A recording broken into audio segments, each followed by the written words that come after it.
الحمد لله نحمده ونستعينه ونستغفره ونعوذ بالله من شرور أنفسنا وسيئات أعمالنا من يهده الله فلا مضل له ومن يضلل فلا هادي له أشهد أن لا إله إلا الله وحده لا شريك له وأشهد أن محمدا عبده ورسوله يا أيها الذين آمنوا اتقوا الله حق تقاته ولا تموتن إلا وأنتم مسلمون يا أيها الذين آمنوا اتقوا الله وقولوا قولا سديدا يصلح لكم أعمالكم ويغفر لكم ذنوبكم ومن يطع الله ورسوله فقد فاز فوزا عظيما أما بعد. Jemaah kaum muslimin yang dimuliakan Allah Subhanahu wa taala. Alhamdulillah, kita bersyukur kepada Allah yang telah memberikan kenikmatan kepada kita semua, yang memiliki keagungan di atas kita. Semoga Allah Subhanahu wa taala senantiasa memberikan istiqomah untuk kita semua agar kita selalu beribadah hanya kepada Allah dan mengikuti sunnah Rasulullah Sallallahu Alaihi Wasallam. Dan pada pagi hari ini kita berpuasa hari keempat ya, hari keempat biidznillah. Semoga Allah Subhanahu Wa Taala memberikan kita kesehatan dan juga kekuatan agar kita senantiasa terus bisa menjalankan ibadah-ibadah di bulan Ramadan. Dan semoga kita melakukannya dengan penuh keimanan dan juga pengharapan kepada Allah Subhanahu wa taala agar Allah Subhanahu wa taala memberikan faedah-faedah atau barakah yang ada di bulan Ramadan.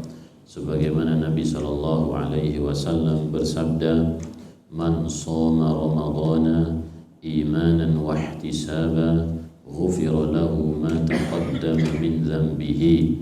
Barang siapa yang puasa di bulan Ramadan didasari dengan keimanan dan mengharapkan pahala, maka dosa-dosanya yang lalu akan diampuni oleh Allah Subhanahu wa taala. Jadi didasari dengan keimanan dan juga ihtisab, ikhlas, berharap hanya kepada Allah Subhanahu wa taala. Dan juga beliau sallallahu alaihi wasallam bersabda, "Man qama Ramadhana imanan wa ihtisaban ghufira lahu ma taqaddama min dhanbi." Barang siapa yang salat malam di bulan Ramadan iman dengan penuh keimanan dan juga ihtisab, mengharapkan pahala, maka dosa-dosanya yang lalu akan diampuni oleh Allah Subhanahu wa taala. Semoga dosa-dosa kita diampuni Allah Subhanahu wa taala dan derajat kita ditinggikan di surga Allah Subhanahu wa taala. Dan salawat serta salam semoga senantiasa tercurahkan kepada Nabi kita Muhammad sallallahu alaihi wasallam, suri tauladan kita semua yang kita cintai, yang kita pelajari ajaran-ajarannya, yang kita ikuti sunnah-sunnahnya. Sesungguhnya beliau adalah manusia yang paling patut ucapannya kita hafalkan dan juga kita jadikan sebagai dalil daripada kita menghafalkan ucapan-ucapan orang-orang kafir, ya. Maka tentu ucapan Nabi Muhammad sallallahu alaihi wasallam lebih baik karena apa yang beliau sampaikan itu berdasarkan wahyu dari Allah Subhanahu wa taala, tidak hanya sekedar melalui pemikiran-pemikiran atau perenungan-perenungan, tetapi itu adalah ilmu yang Allah Subhanahu wa taala berikan kepada Nabi Muhammad sallallahu alaihi wasallam. Oleh karena itu beliau mengatakan, "Naddarallahu imra'an sami'a maqalati fawa'aha fa'addaha kama sami'aha." Semoga Allah Subhanahu wa taala menjadikan atau memberikan pelita cahaya kepada seseorang, ya. Ini nadhara itu biasanya memberikan cahaya pada wajah seseorang, yaitu dia mendengarkan ucapanku, lalu dia menghafalnya, lalu dia menyampaikannya sebagaimana dia menghafalnya, ya. Jadi kita berusaha menjaga sunnah-sunnah Nabi Sallallahu Alaihi Wasallam melalui al-ilmu wal-amal, yaitu ilmu dan juga amalan. Kita baca, kita hafalkan, serta kita berusaha mengamalkannya dalam kehidupan kita sehari-hari. Itu adalah bukti nyata dari cinta Nabi Muhammad Sallallahu Alaihi Wasallam dibandingkan hanya sekedar ucapan dan juga pujian-pujian untuk beliau. Jamaah yang dimuliakan Allah, pada kesempatan pagi hari ini kita akan melanjutkan bagian yang paling terakhir, ya. Insyaallah setelah ini sudah selesai dan kita akan berganti menuju kitab yang lainnya, dan insyaallah kita bertemu setelah Ramadan, jemaah, ya. Setelah Ramadan, semoga kita diberikan kesehatan oleh Allah dan umurnya senantiasa diberkahi oleh Allah, dijadikan sebagai orang-orang yang bermanfaat untuk diri sendiri, keluarga dan juga masyarakat. Yaitu hadis nomor 34, Nabi sallallahu alaihi wasallam bersabda, "Wa ayyu da'in adwa minal bukhli." Dan penyakit apa yang lebih parah daripada bakhil? Penyakit apa yang lebih menular daripada bakhil? Jadi bakhil di sini digambarkan sebagai penyakit yang menular, karena biasanya seseorang ketika dia bakhil, ya, menyimpan hartanya untuk dirinya sendiri dan tidak mau memberikan hak harta tersebut, ini akan ditiru oleh orang lain. Oleh karena itu Allah Subhanahu wa taala berfirman, "Wala yahsabanna alladziina yabkhuluna bima atahumullah huwa khairal lahum." Janganlah orang yang bakhil terhadap apa yang Allah berikan kepadanya itu adalah sesuatu yang baik untuknya. Bal huwa syarrul lahum, tapi itu adalah apa? Sesuatu yang buruk.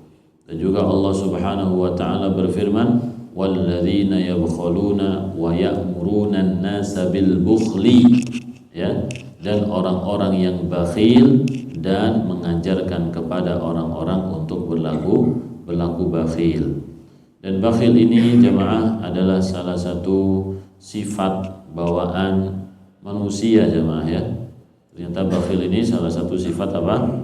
Bawaan manusia, ya. Jadi kalau kita bilang fitrah, ya bukan fitrah juga, ya, tapi ini memang sifat bawaan. Artinya ketika Allah Subhanahu wa taala menyebutkan sifat bawaan, bukan berarti semuanya pujian, jemaah.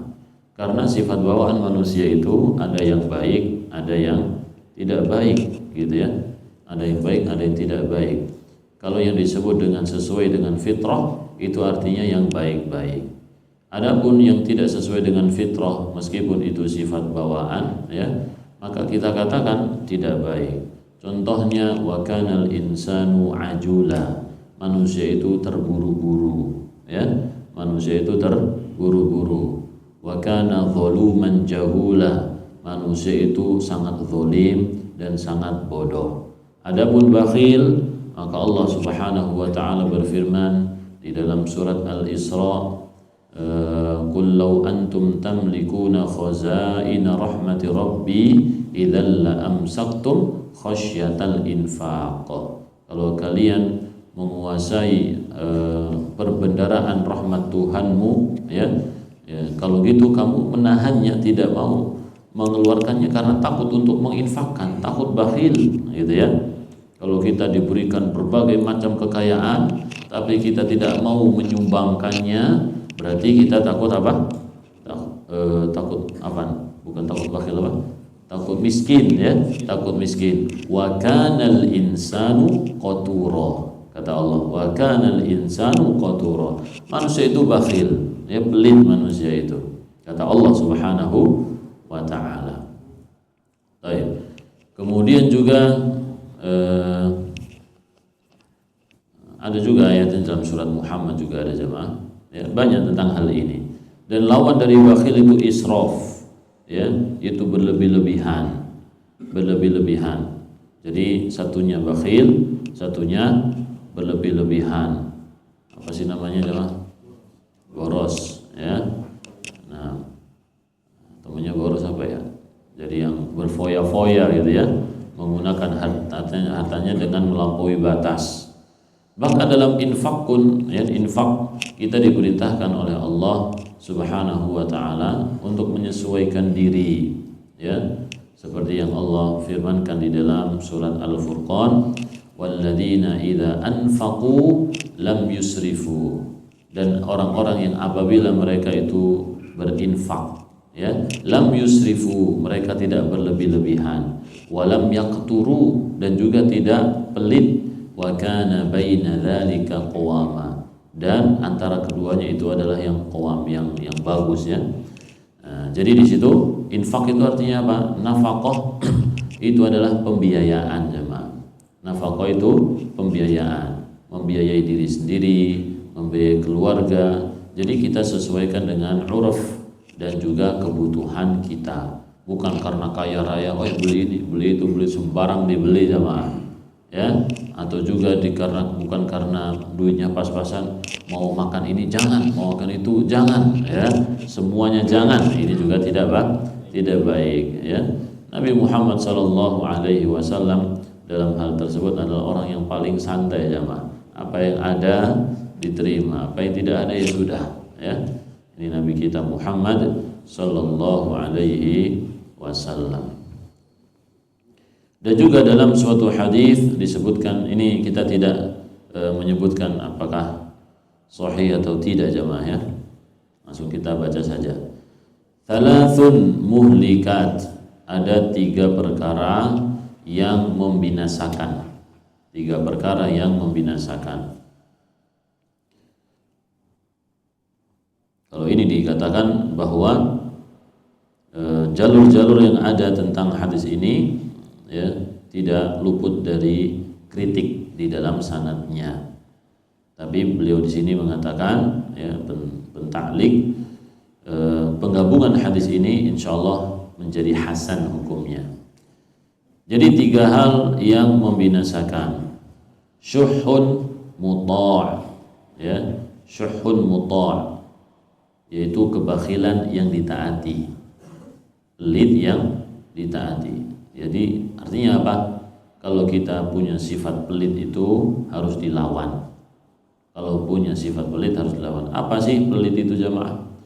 Pelit itu seseorang memiliki kelebihan tapi dia tidak mau mengeluarkannya kepada orang yang membutuhkan, gitu ya. Orang yang punya kelebihan tapi tidak mau mengeluarkannya. Baik, maka kata Nabi sallallahu alaihi wasallam, syuhun muta', pelit yang ditaati, ini tidak baik. Berarti kita tidak boleh mentaati sifat pelit ini, harus dilawan, ya. Dan orang yang melawan pelit ini butuh syaja'ah jemaah, butuh keberanian, karena yang dilawan adalah bayang-bayang kemiskinan, kefakiran, ya. Yang dilawan adalah bayang-bayang kemiskinan, kefakiran. Oh, nanti kalau aku infak, nanti aku jadi kurang ini, nanti nggak bisa beli ini, nanti nggak bisa ngasih anakku ini, nanti aku jadi miskin, ya, dan lain sebagainya. Itu bisikan-bisikan yang banyak sekali yang menghantui seseorang ketika dia ingin apa? Ingin berinfak jemaah, ya. Benar nggak seperti itu jemaah? Pernah? Nggak pernah? Masya Allah, berarti antum dermawan, ya. Kalau pernah pengen infak lagi, gitu ya. Baik. Kalau memang tidak ada bisikan-bisikan seperti itu, alhamdulillahirabbil alamin. Berarti antum sangat yakin, ya, sangat yakin dengan janji-janji Allah Subhanahu wa taala bahwa Allah akan mengembalikan segala sesuatu yang kita infakkan, ya. Kalau itu untuk akhirat, maka Allah akan memberikan ganjaran di akhirat. Wa ma anfaqtum min syai'in fahuwa yukhlifuh wa huwa khairur raziqin. Apa saja yang kalian belanjakan, ya, apa saja, untuk apa saja, maka Allah akan menggantinya, jemaah. Allah akan menggantinya di dunia atau di akhirat. Dan dialah Allah sebaik-baik pemberi rizki. Nah, yang kedua, wahawan muttaba', hawa nafsu yang selalu diikuti. Ini juga sama. Jadi tidak boleh kita itu tunduk kepada hawa nafsu, jemaah. Ya, tadi biasanya itu diberikan fasilitas oleh Allah Subhanahu wa taala berupa harta benda, berupa kekuatan, ya, keinginan. Ketika dia pengen makan ini karena punya uang, makan terus, makan yang banyak, jemaah. Ini akhirnya jatuh kepada israf dalam makan. Atau juga uangnya banyak, misalkan lihat tasnya mahal, misalkan ratusan juta. Ini tas apa ratusan juta ini, ya kan? Buat apa? Mau dipajang atau dipakai, ya? Akhirnya beli bukan cuma satu tapi sampai 10 misalkan, ya. Atau pengen beli apa lagi, jamaah? Ya macam-macam lah. Namanya hawa nafsu manusia itu, hawa, sesuatu kecenderungan yang ada di dalam jiwa kita, kalau nggak dituruti itu meronta-ronta, jemaah, ya. Nah, seseorang apabila dia pintar dalam mengontrol hawa nafsunya, maka dia adalah orang yang sangat beruntung, ya. Karena di sini hawan muttaba', hawa nafsu yang diikuti itu mencelakakan. Berarti kita nggak boleh mengikuti segala keinginan dalam diri kita. Terus bagaimana? Ya kita harus bisa mengontrol, ya. Pengen minum itu, nyicipin makanan haram misalkan, mengandung khamr, cuma nyicipin dikit saja, nyicipin. Karena apa dia itu punya keinginan keras? Ya karena hawa nafsunya, jamaah, ya. Tapi kalau dia memiliki keimanan dan ilmu, maka insya Allah bisa terkontrol. Kalau dia punya keimanan dan ilmu, maka dia terkontrol. Dia akan berkata kepada dirinya, oh, itu kan nggak boleh, itu haram, bahkan dia akan membencinya, ya, karena tahu itu apa? Haram. Demikian juga ada seseorang pengen zina misalkan, ya, pengen melakukan apa? Pengen melakukan zina. Jadi dorongan hawa nafsunya keras sekali untuk melakukan zina. Uang ada, kesempatan ada, fisik, kekuatan ada, ya. Mau pergi kemana, mau hubungin siapa, bisa dia. Tapi ketika dia memiliki keimanan dan juga memiliki ilmu, zina adalah haram, ya, maka Allah memberikan solusi banyak sekali yang halal. Kenapa tidak melakukan halal? Kenapa justru melakukan haram? Maka dia pikir-pikir, ya, kembali, bahkan mungkin membenci perbuatan tersebut. Kalau aku melakukannya, aku akan menjadi orang yang dimurkai oleh Allah Subhanahu wa taala, ya. Jadi keimanan dan juga ilmu yang dimiliki oleh seseorang itu bisa menjadi tameng dari berbagai kemaksiatan. Baik, jadi dua ini, ya. Pertama tadi apa? 3 hal yang membinasakan. Pertama tadi apa? Pelit yang ditaati, pelit yang ditaati. Kedua, hawa nafsu yang diikuti, ditaati, diikuti, mirip, jemaah, ya. Wa ijabu kulli dhi ra'yin bi ra'yihi, dan rasa kagum, ijab, ujub, jemaah, ya. Seseorang itu mengagumi pikirannya, pendapatnya sendiri. Ini juga bahaya, jemaah. Namanya suatu pendapat itu bisa benar, bisa salah. Kenapa? Kagum dengan pendapatnya itu bisa berbahaya. Karena bisa menyeret seseorang kepada sifat takabur dan menyombongkan diri. Takabur dan menyombongkan diri. Wah, aku hebat. Wah, orang lain itu kalah, orang lain bodoh dan lain sebagainya. Jadi menyebabkan seseorang apa? Menyombongkan diri, jamaah, ya. Dan ini terjadi pada orang-orang terdahulu, ya, kaumnya Nabi Musa. Jadi kaumnya Nabi Musa itu disebutkan sosok-sosok tertentu, ya, sosok-sosok tertentu. Ini berbeda dengan kaumnya Nabi yang lain, jemaah. Kalau Nabi Nuh, Nabi Syuaib, Nabi Hud, Nabi Shalih, itu tidak disebutkan tokoh-tokoh tertentu. Ya, Nabi Isa tidak disebutkan tokoh-tokoh tertentu. Tapi ketika di zaman Nabi Musa itu disebutkan tokoh-tokoh tertentu. Ya, apa itu tokoh tertentu? Ada Qarun, ada Fir'aun, ada Haman. Ya, ada Qarun, Fir'aun, Haman. Ini tokoh tertentu disebutkan oleh Allah Subhanahu wa taala, dan mereka semua adalah orang-orang yang ujub dengan apa yang mereka miliki. Sombongnya luar biasa, jemaah. Qarun, ya, dia terfitnah dengan apa? Dengan ilmu dan hartanya. Ilmu dan harta, bukan cuma harta, jemaah, tapi ilmu dan harta. Ya, dia mengatakan innama utituhu ala ilmin indi. Aku punya ini semua ya karena aku berilmu, gitu katanya.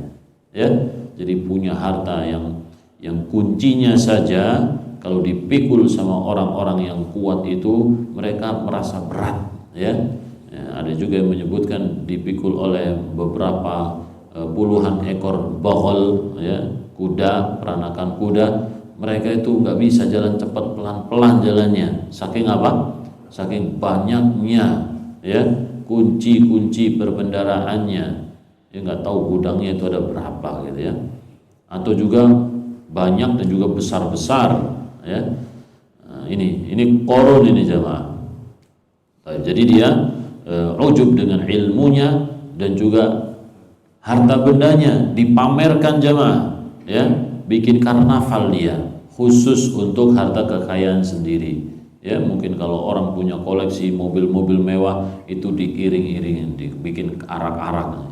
Wah, ini mobil siapa ini? Mobil Pak Fulan, Masya Allah. Buat apa dikeluarin? Ada pameran. Pamerin buat siapa? Ya masyarakat biar nonton saja. Ya, buat apa, jemaah? Apa kata Allah Subhanahu wa taala? Fa kharaja ala qaumihi fi zinatihi. Maka dia pun keluar menuju kaumnya dengan zinatihi, dengan perhiasannya. Jadi memamerkan sesuatu, ya, ini juga menunjukkan bagian apa? I'jab, kekaguman kepada diri sendiri. Dan juga tadi kita sebutkan Fir'aun. Kalau Fir'aun itu dengan kekuatan dan kekuasaannya, ya, kekuatan dan juga apa? Kekuasaannya memiliki tentara yang katanya tidak bisa dikalahkan. Plus dia adalah orang yang kejam, ya, orang yang zalim, tidak segan untuk membunuh. Tapi ajibnya kepada Nabi Musa pikir-pikir dulu, gitu ya, tidak langsung apa? Membunuh dari kecil itu. Ya, kenapa? Karena jawabannya Allah melindungi Nabi Musa, itu saja, jemaah. Ya, entah itu dengan memberikan rasa kasih sayang kepada Fir'aun meskipun musuhnya, tapi ada rasa kasih sayang kepada apa? Nabi Musa dalam hati Fir'aun. Nabi Musa pun, ya, ada merasa Fir'aun ini dulu berjasa di dalam apa? Di dalam merawatnya, ya. Maka Allah mengatakan faqula lahu qawlan layyina, ucapkan kepadanya ucapan yang lembut, bukan dengan ucapan yang bentak-bentak kasar, bukan, tapi ucapan lembut. Haman ini juga sama, ya, i'jab dengan pemikirannya, ya, pemikirannya. Sepertinya Haman ini adalah seorang ahli strategi, ya, konstruksi dan juga apa? Strategi. Karena dalam Al-Quran ketika Fir'aun menginginkan bangunan, maka Fir'aun berkata Haman, ya Hamanu bnili sorha, wahai Haman, bangunkan untukku sorha, yaitu bangunan yang tinggi, ya, benteng atau menara, ya, la'alli ablughul asbab, supaya aku bisa mencapai tangga, asbabas sama, yaitu tangga langit, fa'attali'a ila ilahi Musa, supaya aku bisa lihat Tuhannya Musa. Ya, jadi dia minta kepada siapa? Kepada Haman. Dan juga Allah berfirman, inna fir'auna wa hamana wa junudahuma kanu khati'in. Fir'aun, Haman dan tentara mereka berdua, ya, bukan cuma disebutkan tentara Fir'aun, tapi tentara siapa? Tentara Haman Jadi tentara Fir'aun dan Haman. Jadi Haman juga punya pengaruh besar terhadap kekuasaan Fir'aun. Baik. Wallahu a'lam bishawab. Intinya orang-orang ini dijadikan contoh untuk kita semua.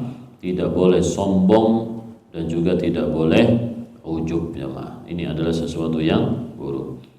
Baik, 3 hal kita ulang lagi. Yang pertama, pelit yang ditaati.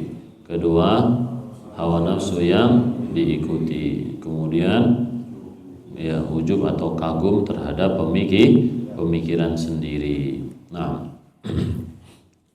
jadi kita diperintahkan untuk apa harusnya? Untuk tunduk. Ya, yang ketiga, kita diperintahkan untuk apa? Tunduk, bukan kagum kepada pemikiran, tapi tunduk kepada perintah Allah, perintah Rasulullah sallallahu alaihi wasallam. Ya, tidak seperti ahlul kalam.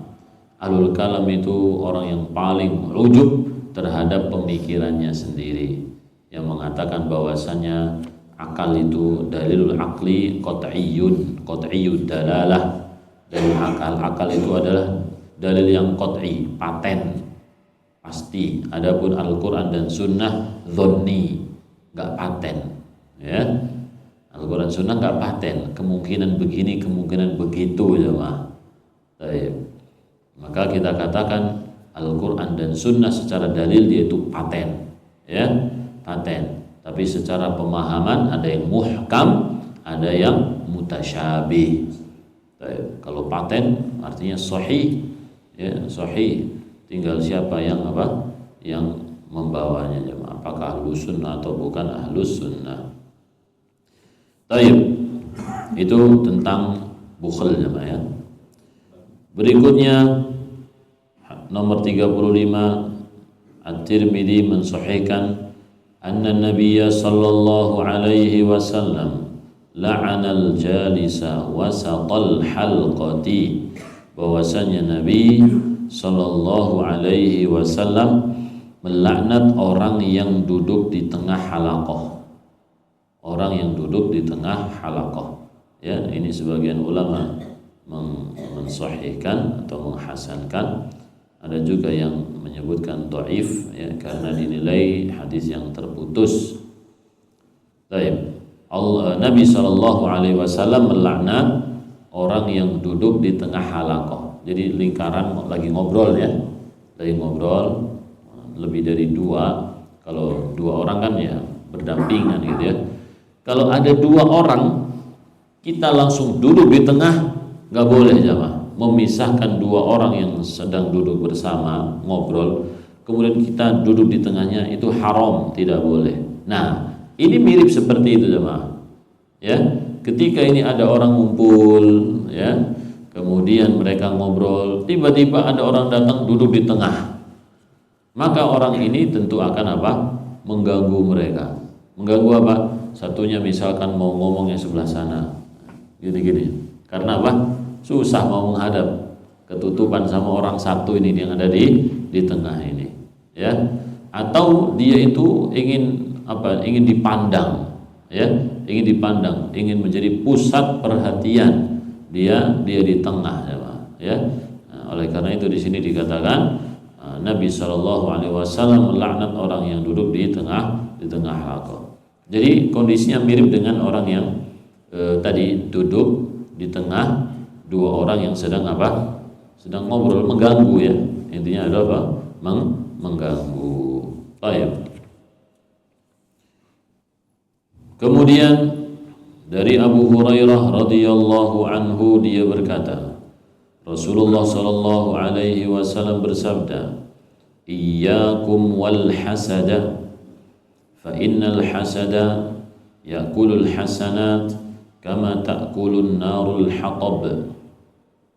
Hati-hati, iyyakum wal hasad, ya.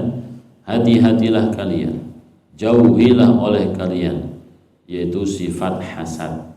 Hasad itu dengki, hasad itu benci ketika seseorang mendapatkan kenikmatan, ya. Jadi dalam hati kita itu nggak suka ketika ada orang yang mendapatkan kenikmatan.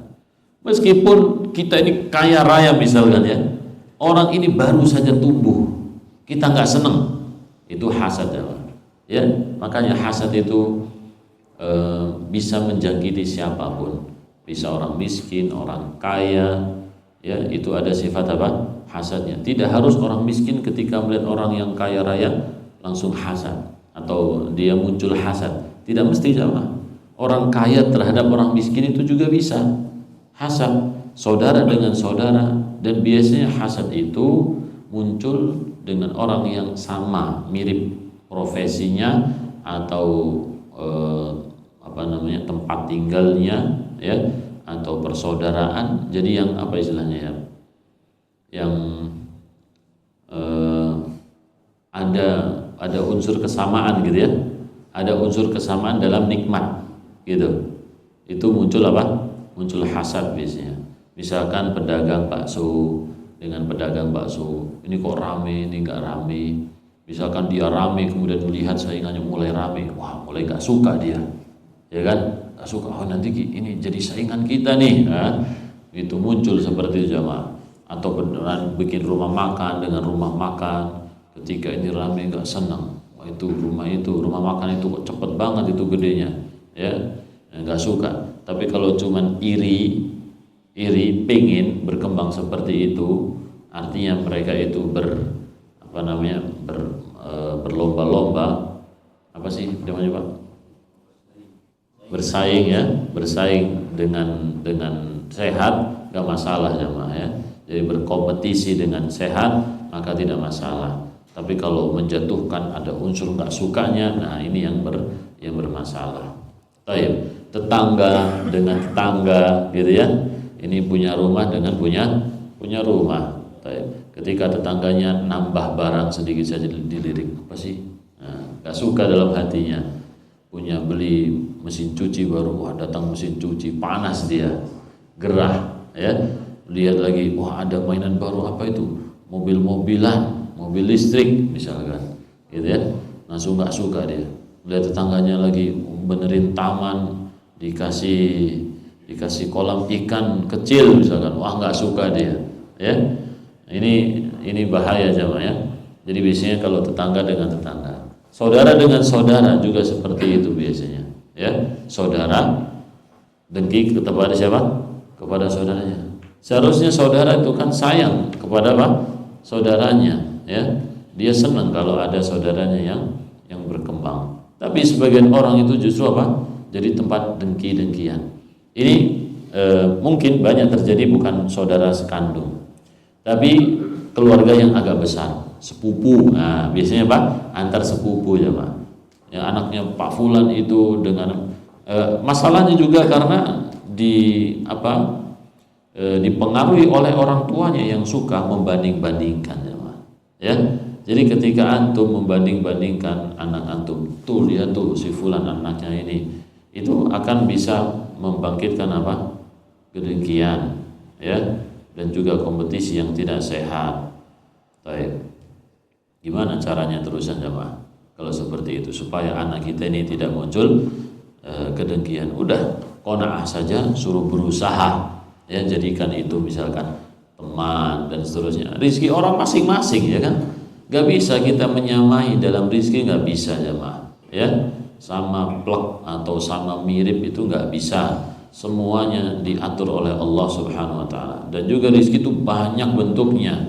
Ya, mungkin dia kaya tapi nggak selalu bahagia jemaah. Kaya tapi sakitnya luar biasa juga. Antum duitnya pas-pasan tapi sehat. Masih bisa ketawa-ketawa, makan apa saja juga nggak sakit perut ya kan. Ini nikmat sekali jemaah. Tapi ada orang itu salah makan dikit langsung muntah-muntah dia, ya langsung masuk rumah sakit.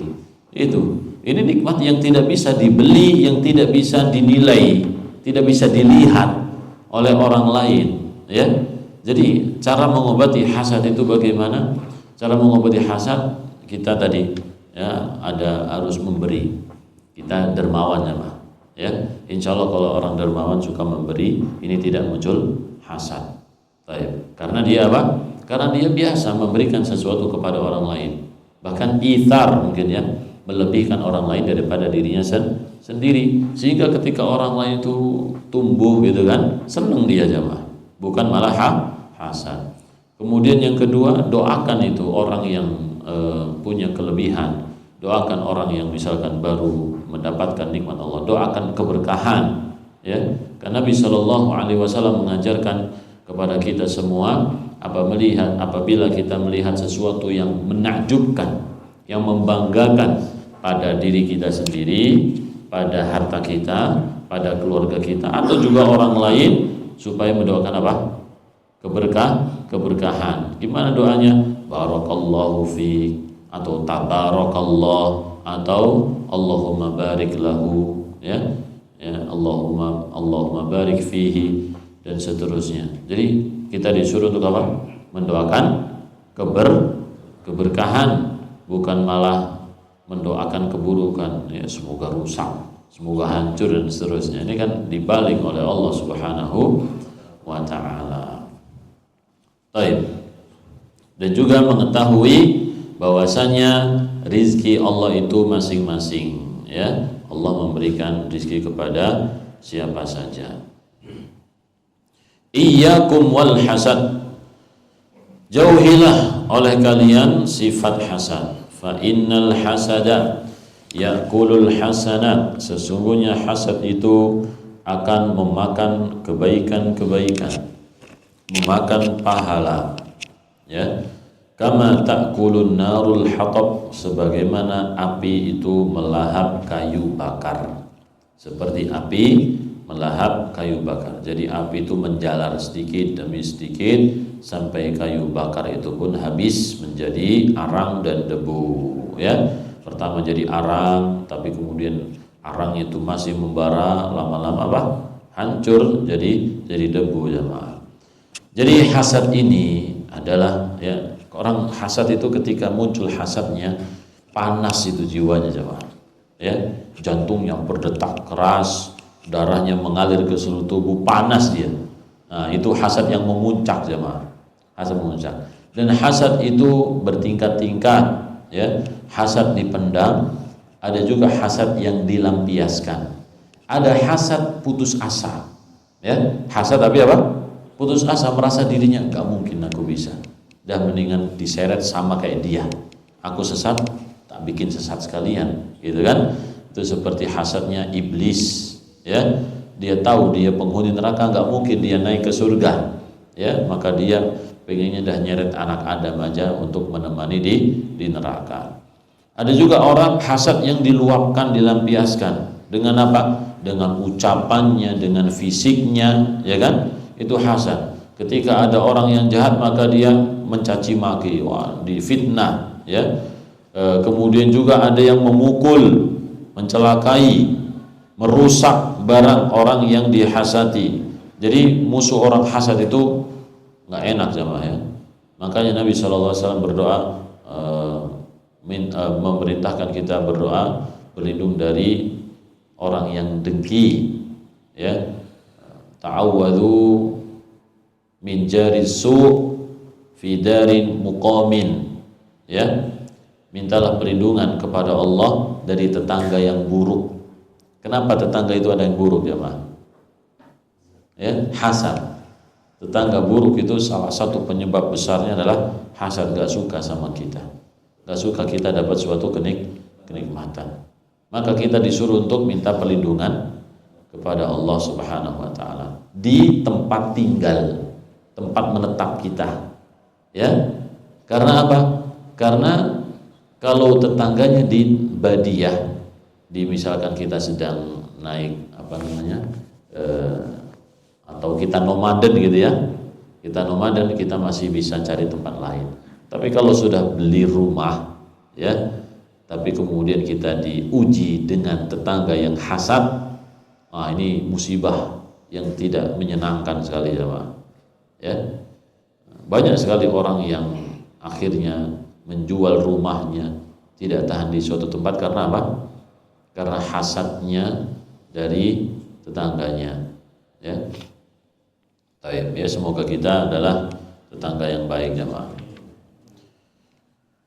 Jadi hasad ini adalah hukuman Allah Subhanahu wa taala ya bagi seseorang. Karena orang yang hasad tentu tidak akan merasa nikmat melihat orang lain dikit baik, dia nggak suka. Hukuman untuknya ya. Jadi penyakit itu akan membawa kepada kesengsaraan bagi seseorang. Kemudian juga hadis berikutnya Nabi sallallahu alaihi wasallam bersabda, "Lau ya'lamul marru baina yadayil musalli madza 'alaihi lakana ay yaqifa arba'ina khairan lahu." Seandainya orang yang lewat di depan orang yang sedang salat itu mengetahui dosa yang akan ditanggungnya, niscaya dia berdiri untuk menunggu sampai selesai selama 40 ya, itu lebih baik baginya daripada lewat di depan orang tersebut. 40 apa ini? Ya, entah 40 hari, 40 tahun atau 40 apa ya kan? Nah, di sini hanya disebutkan arba'in. Lakana an yaqifa arba'in, dia itu berhenti selama 40, itu lebih baik baginya. Saya ulang ya, artinya seandainya orang yang lewat di depan orang yang sholat itu mengetahui dosa yang akan dia tanggung ya, niscaya dia berhenti selama 40, itu lebih baik untuknya. Ini menunjukkan bahwasanya melewati orang yang sholat hukumnya adalah apa? Haram ya, haram ya ma. Tidak boleh ya kita melewati orang yang sholat. Bahkan disebutkan dalam hadis kalau ada orang yang sholat itu kita suruh mencegahnya.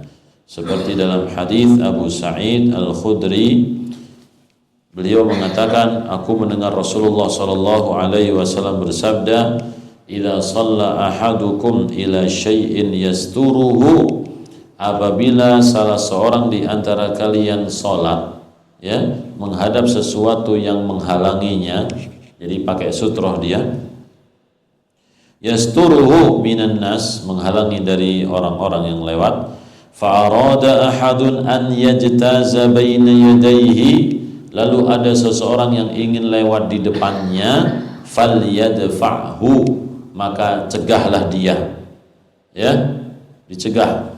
Fa in aba falyuqatilhu, kalau dia tidak mau, pengen lewat-lewat juga, falyuqatilhu, suruh memeranginya ya. Jadi dicegah dengan lebih keras ya. Bahkan oleh Abu Sa'id itu ada orang yang lewat didorong dia ya, sampai didorong nih pemuda, sampai pemudanya lapor kepada pemimpin. Baik. Fa innama huwa syaiton, karena dia itu setan ya, dalam riwayat lain fa inna ma'ahu qarin, dia bersama qarin, ada setan yang menyertainya yang ingin lewat di depan orang tersebut ya. Jadi dia lewat di depan itu karena dorongan setan jemaah. Jadi nggak boleh ya, tidak boleh kita lewat di depan orang yang sholat ya, sedang sholat kita tahu nih, maka jangan lewat di depannya. Lalu bagaimana dengan orang yang masbuk ya? Biasanya kita sholat kemudian ada yang masbuk di belakang itu 3 rakaat, 4 rakaat misalkan ya. Nah, tentu dia kemudian ketika orang itu pergi, yang di depannya dia nggak punya sutroh. Kita tidak melewati bagian yang kira-kira cukup untuk sujudnya dia ya. Adapun lebih dari itu insya Allah tidak masalah jemaah ya. Nah, karena ini statusnya dia masih makmum ya, masih makmum, hanya saja masbuk, dia menyempurnakan sholatnya. Jadi jangan dilewati pas depan dia cukup untuk bersujud, tapi agak sana dikit, insya Allah tidak masalah.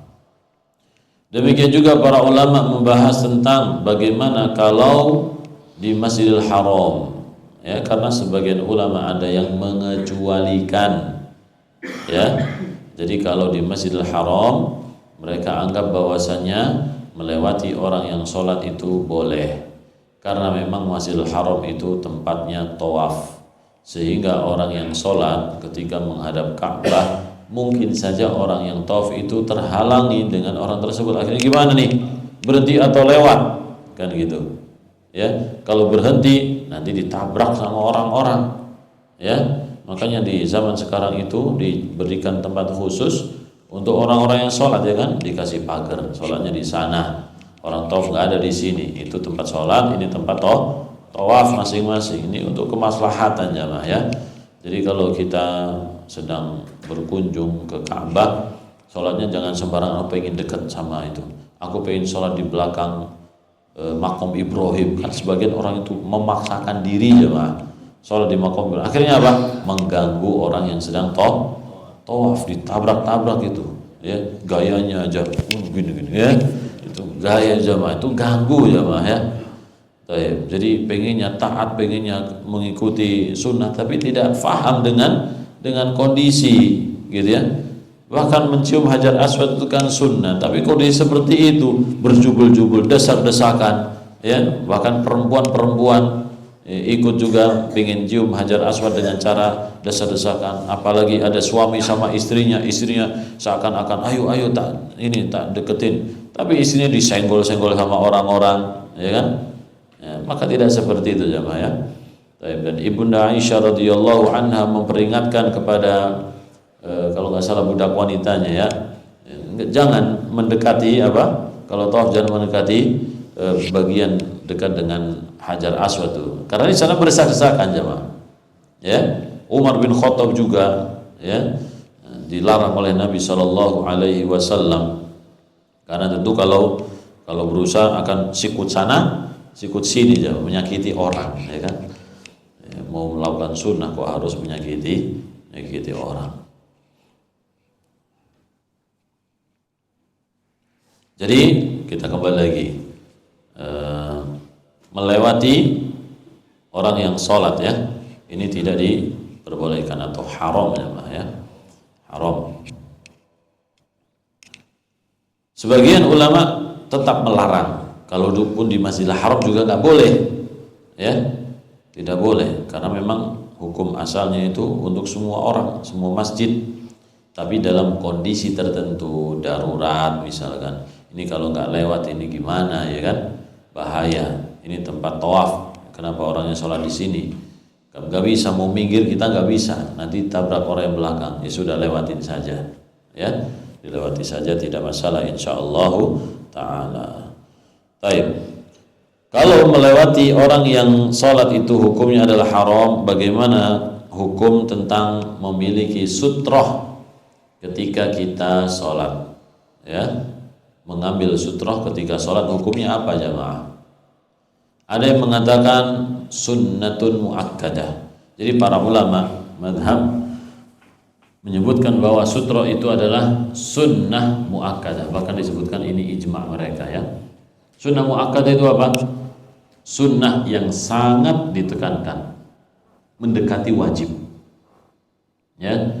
Sunnah yang sangat ditekankan dan dia mendekati wajib. Makanya kita sangat heran dengan sebagian orang yang ketika sholat langsung saja di tengah-tengah kadang-kadang, atau di belakang, atau bahkan di depan pintu ya, baru masuk. Misalkan biasanya pintu di samping seperti itu ya, masuk langsung dia ke belakang sholat di situ tanpa sutroh. Orang yang mau masuk itu gimana ini gitu kan, ini orang sholat tanpa sutroh gitu ya.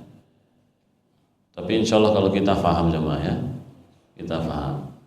Jadi kalau kita mau sholat, cari bagian yang ada sutroh. Apa itu sutroh jemaah?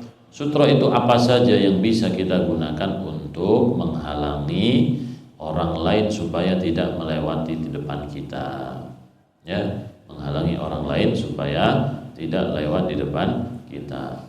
Tembok bisa nggak? Bisa.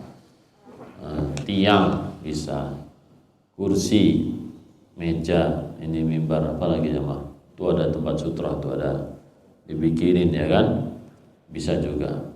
Atau bahkan manusia ya, orang yang sedang duduk tapi kita perkirakan juga ini orang mau berdiri atau tidak ya.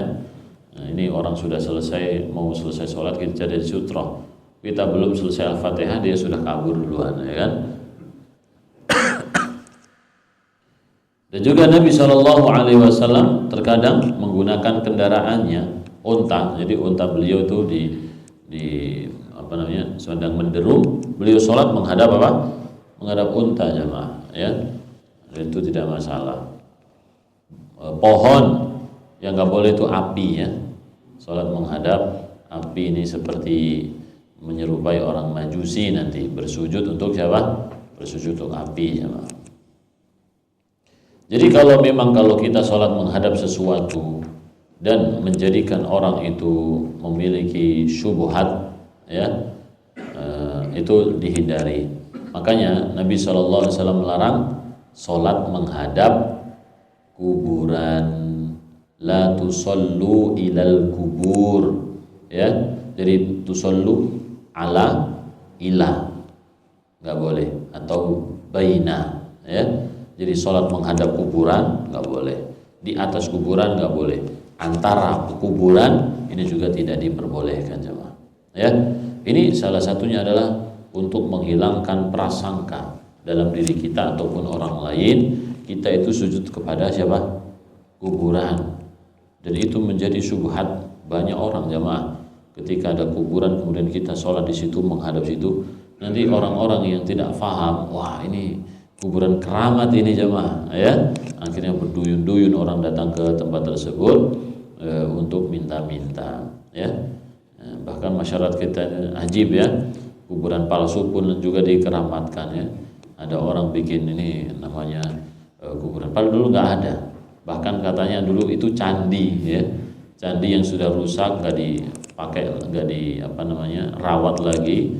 Tiba-tiba ada kuburan dua, dikasih nama ini kuburan Syekh Fulan, Maulana siapa gitu ya, yang mengunjungi banyak gitu ya, yang mengunjungi banyak. Itu bisnis atau kalau mau bisnis murah itu jamaah cari pekarangan, untuk punya pekarangan kan ya, untuk kasih itu gerbang besar kuburan Syekh Maulana Fulan bin Fulan gitu ya, taruh situ.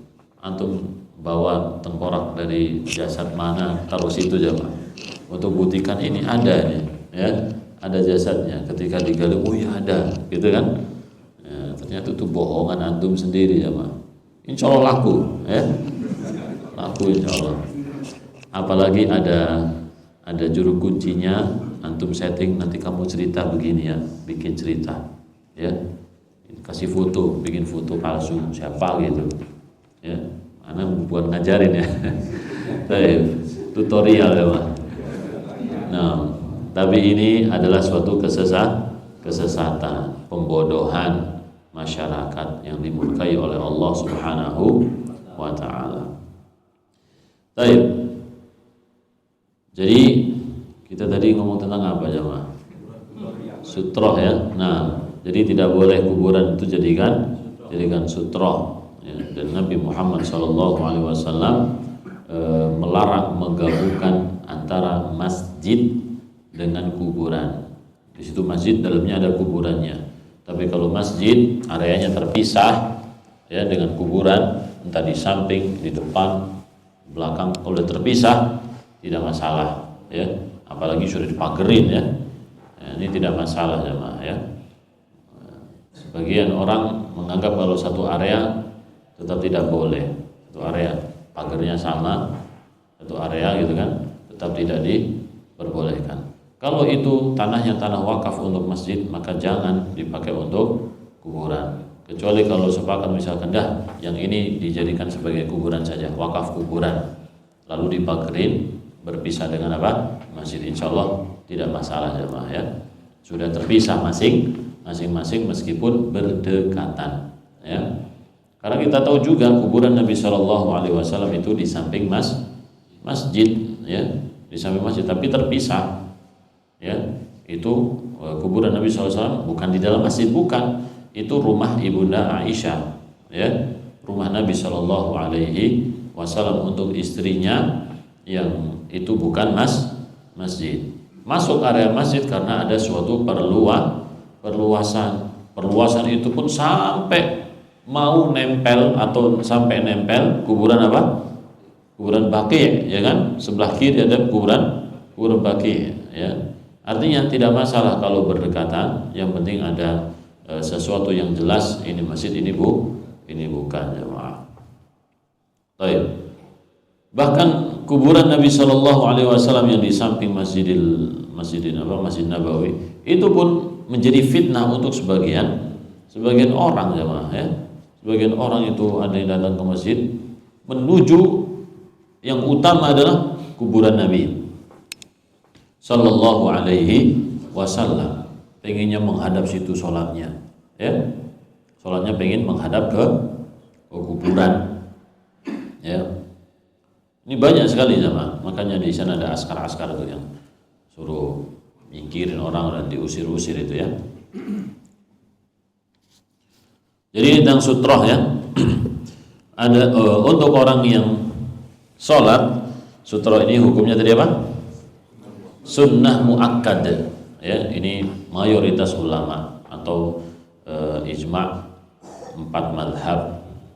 Ada juga yang menyebutkan wajib, ya. Syekh Albani rahimahullah kalau nggak salah menyebutkan sutra itu wajib karena memang semua dalil memerintahkan untuk membuat sutroh, kecuali satu dalil yang ana tahu, ya, satu dalil dari Ibnu Abbas, ya, yang mengatakan bahwa Nabi Shallallahu Alaihi Wasallam sholatnya ala ghairi jidar, ya, yusolli biminan ila ghairi jidar.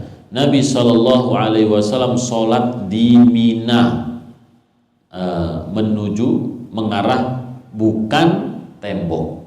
Bukan tembok, sebagian ulama memahami berarti tidak pakai sutroh, ya. Bukan tembok. Bukan tembok itu kan macam-macam. Bukan tembok itu biasanya Nabi Shallallahu Alaihi Wasallam kalau keluar menuju tempat lapang, beliau bawa harbah atau anazah namanya, jadi tongkat kecil, ya. Jadi kayak apa? Tongkat kecil yang bisa ditancapkan gitu, ya. Ditancapkan berdiri seperti ini kurang lebih. Habis itu beliau sholat menghadap situ, ya. Jadi ucapan ila ghairi jidar tidak selalu tidak difahami secara langsung bahwasanya beliau tanpa menggunakan sutroh, tapi menggunakan sutroh hanya saja sutrohnya bukan tembok, gitu, ya. Bisa dari tongkat atau misalkan apa. Baik. Jadi Nabi Shallallahu Alaihi Wasallam sangat memperhatikan sutroh. Ketika sholat Id, ya, beliau itu selalu menggunakan ini tadi apa namanya, tombak kecil itu, ya. Kemudian ditancapkan lalu sholat menghadap situ. Selalu seperti itu, jamaah. Dan itu kemudian diikuti oleh Khulafaur Rasyidin, Abu Bakar, Umar juga mengerjakan seperti itu, seperti yang dilakukan oleh Nabi Shallallahu Alaihi Wasallam, ya. Ini tentang sutrah. Oleh karena itu jamaah yang dimuliakan Allah, kita tidak boleh meremehkan, ya, meremehkan sutrah ini, jamaah. Sebagian orang itu meremehkan, sunnah aja. Sunnahnya gimana ini? Ini sunnah, sebagian ulama mengatakan wajib, dan juga sunnahnya seandainya sunnah ini adalah yang muakkadah, yang ditekankan untuk kita kerjakan, ya, dan selalu dilakukan oleh Nabi Sallallahu Alaihi Wasallam dan juga para sahabat. Kalau maghrib itu, sholat maghrib, mereka itu berduyun-duyun, lomba-lomba untuk mencari sutroh. Mereka sholat sunnah 2 rakaat sampai ada orang yang masuk menganggap ini udah selesai sholat kalian, ya. Karena para sahabat itu penuh menempati tempat yang ada itu di bagian depan, ya, seakan-akan apa sudah selesai sholat. Itu jamaah, bukan di tengah-tengah atau di belakang sana, bukan, ya. Baik. Dalam hadis misalkan, ya, Abdullah ibnu Abbas atau hadis Abu Dzar Al-Ghifari, Rasulullah Shallallahu Alaihi Wasallam bersabda, "Idza qama ahadukum yusalli," apabila salah seorang di antara kalian berdiri untuk sholat, fa innahu yasturuhu idza kana baina yadayhi mithlu akhiratir rahal. Apabila seseorang sholat, sesungguhnya yang akan menghalanginya ya di depannya, yaitu kalau dia meletakkan sesuatu yang setinggi akhiratul rahal.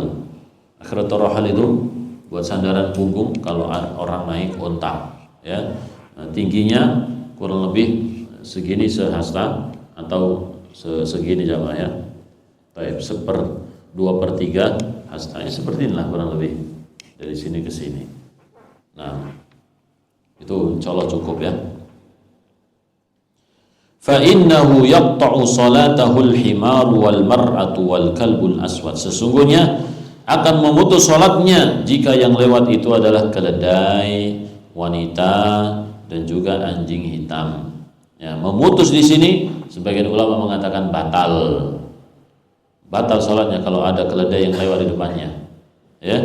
Ada yang mengatakan makruh, memutus ini mengurangi pahala. Ya, wallahu a'lam bissawab. Baik.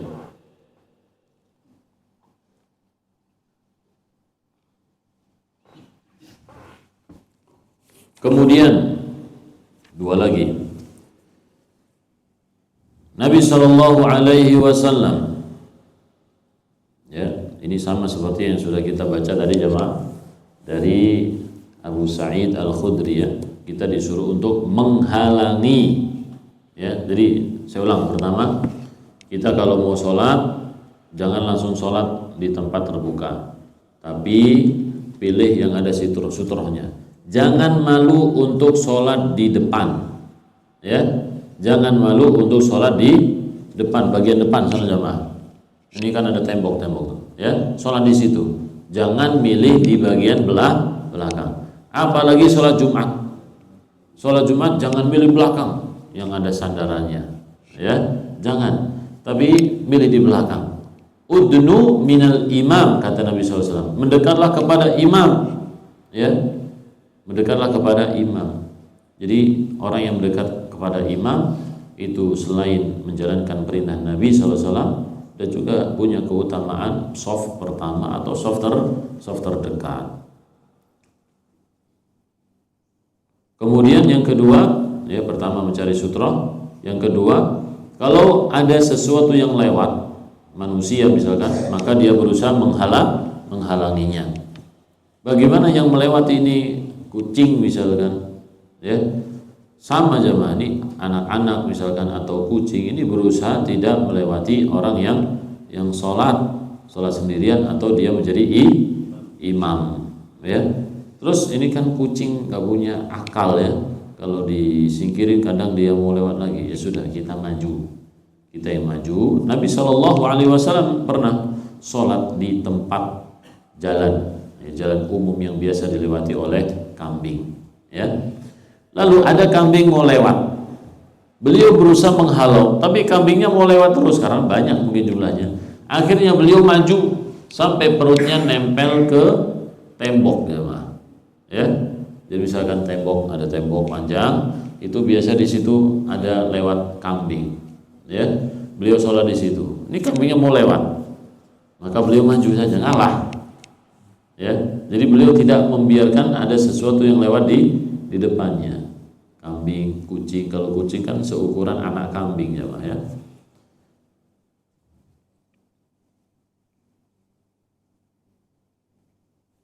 Kemudian yang ketiga ya, kalau yang ketiga apa? Yaitu kalau kita menjadi orang yang lewat, kemudian mengetahui ini ada orang yang sholat, maka kita melewati di belakang dia atau di depan sutrohnya. Jangan antara dia dengan sutroh. Kalau ada orang yang sholat kemudian dia tidak menggunakan sutroh, apakah kita perlu meletakkan sutroh di depannya? Lihat kondisi. Kalau kondisinya banyak orang dan kemungkinan orang itu akan lewat di depannya, sebaiknya dikasih sutroh supaya orang-orang mau lewat itu tidak canggung ya. Jadi kita membantu dia supaya punya sutroh, kita membantu orang-orang supaya apa? Supaya tidak canggung ketika lewat di depannya. Kewoh itu bahasa Jawanya. Nah, mau lewat, aduh gimana ini orang sholat kok depan pintu keluar ini gitu. Maka kasih sutroh saja supaya orang-orang mudah untuk lewat. Tapi kalau dia misalkan sholatnya mojok di sana, sutrohnya depan kan jauh ya kan, mojok di sana, nggak mungkin ada orang lewat di sana, ya sudah biarin saja, ya aman, insyaallah. Yang terakhir dari Abu Hurairah radhiyallahu anhu, dia berkata Rasulullah sallallahu alaihi wasallam bersabda, "Walladzi nafsi biyadihi la tadkhuluna al-jannata hatta tu'minu wa la tu'minu hatta tahabbu." Demi zat yang jiwaku di tangannya, itu demi Allah yang menguasai jiwa Nabi sallallahu alaihi wasallam. La tadkhuluna al-jannah, kalian tidak bisa masuk surga hatta tu'minu, sampai kalian beriman. Wala tu'minu, dan kalian tidak akan beriman dengan iman yang ideal, hatta tahabbu, sampai kalian saling mencintai, saling menyayangi. Ala adullukum ala syai'in, maukah aku tunjukkan untuk kalian sesuatu, idza fa'altumuhu tahabbtum, kalau kalian melakukannya niscaya kalian saling mencintai. Apa itu? Afsyus salama bainakum, ucapkanlah salam antara kalian. Maka ini menunjukkan salam, menyampaikan salam itu hukumnya adalah wajib gitu ya. Kalau kita tidak saling memberi salam, maka kita bisa terjatuh dalam sesuatu yang haram, yaitu tabarrud, wahsyah ya. Wahsyah itu artinya merasa sendiri, jauh sama orang lain. Kan sebagian orang itu apa ya? Kalau zaman sekarang itu ada sifat introvert gitu ya. Kalau sama orang tuh nggak gampang berkomunikasi, nggak suka bergaul dan seterusnya itu ya. Makanya seperti ini ada kadar yang harus diperbaiki jamaah ya. Ada baiknya, tapi kekurangannya lebih banyak. Baik. Jadi di sini Nabi Shallallahu Alaihi Wasallam mengajarkan supaya kita saling memberi salam. Assalamu alaikum, memberi salam. Supaya apa?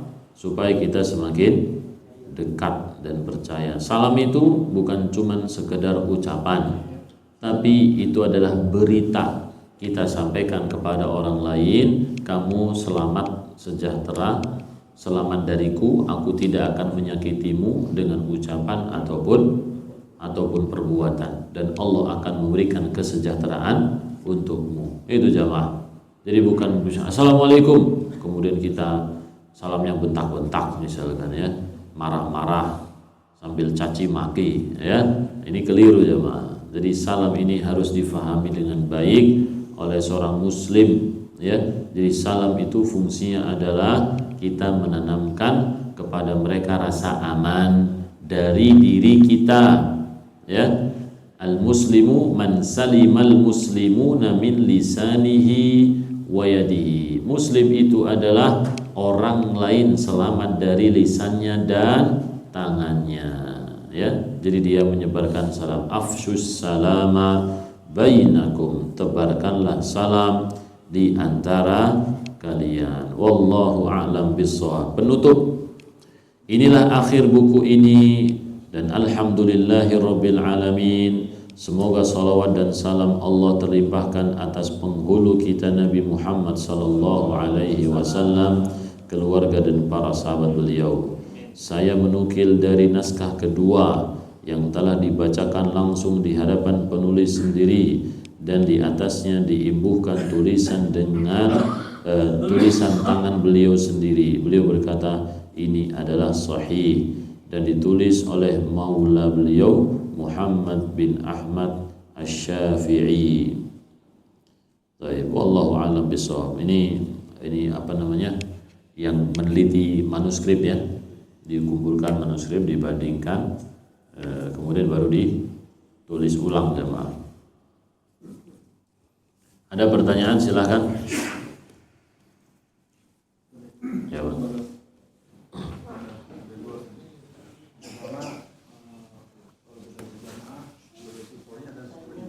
Ya.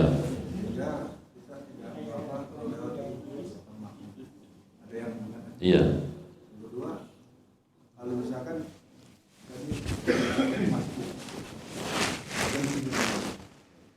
tengah-tengah dia, kalau udah ada siapa, masih ada orang itu bisa menjadi berdiri, dia mencari sutra, jalan dia ke tembok. Nah itu gimana? Iya, nah ya, tidak tahu tuh ya kalau ada masbuk kemudian dia berjalan mencari sutra. Seandainya mencari sutra, jangan jauh-jauh, tidak harus ke depan, bisa ke samping ya. Jadi dia bisa geser ke kanan atau ke kiri. Jadi tidak harus jalan, apalagi jalannya jauh jemaah. Jadi kalau jalannya misalkan sampai 2 shaf gitu kan, maka tidak dianjurkan karena dia akan melakukan gerakan yang banyak ya, jalan gerakan yang banyak. Jadi udah di situ saja, tidak apa-apa, tinggal orang yang mau lewat ini menghindar saja ya, orang lewat menghindar. Baik, kemudian tadi apa tadi pertama Pak? Oh ya, sutratul imam adalah sutratul makmum. Dan ini berdasarkan hadis Abdullah ibnu Abbas, beliau pernah datang ya, sholat bersama Nabi SAW dengan membawa keledai jantan yang dia tunggangi. Ketika sudah dekat dengan shaf, maka keledainya itu sudah dilepas untuk makan rumput-rumput yang ada di luar. Kemudian jadi keledainya itu melewati shaf kaum muslimin, bukan shafnya imam ya, melewati shafnya makmum sama keledai itu dituntun, kemudian keledainya dilepas itu. Lalu Ibnu Abbas sholat bersama kaum muslimin, gitu ya. Jadi kaum muslimin tidak mengingkarinya, walam yungkir ahadun alayya, tidak ada seorang pun yang mengingkariku, nggak ada sama sekali. Nah, tidak ada yang mengingkari menunjukkan apa? Menunjukkan apa? Boleh, tidak masalah. Makanya dari situ para ulama mengatakan sutratul imam adalah sutrahnya makmum. Jadi kalau makmum misalkan ada yang melewati ya sudah, tidak masalah. Jadi kalau kita misalkan kita batal mau melewati orang-orang, tidak masalah. Tapi memang masalahnya adalah mengganggu atau tidak gitu kan. Nah, kadang-kadang anak-anak ada yang lari-lari duduk gitu kan, lari muter-muter.